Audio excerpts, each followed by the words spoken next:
Zabbuli ey'ekyenda-mu-8.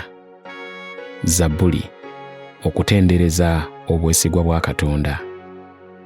Mumuyimbire Mukama oluyimba oluggya, kubanga akoze ebyamagero. Engalo ze eza ddyo n'omukono gwe omutukuvu bimuleetedde obulokozi. Mukama amanyisizza obulokozi bwe, obutuukirivu bwe abwolekerezza ddala mu maaso g'amawanga. Ajjukidde okusaasira kwe n'obwesigwa bwe eri ennyumba ya Isirayiri. Enkomerero zonna ez'ensi zirabye obulokozi bwa Katonda waffe. Muyimbe n'eddoboozi ery'essanyu eri Mukama mu ensi zonna.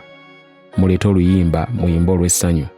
Weewaawo muyimbe eby'okutendereza.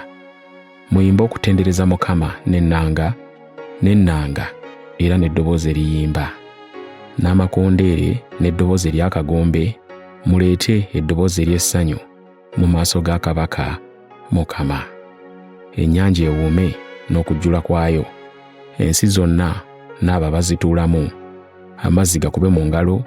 Ensozi ziyimbire wamu olw'essanyu mu maaso ga Mukama, kubanga ajja okusalira ensi omusango.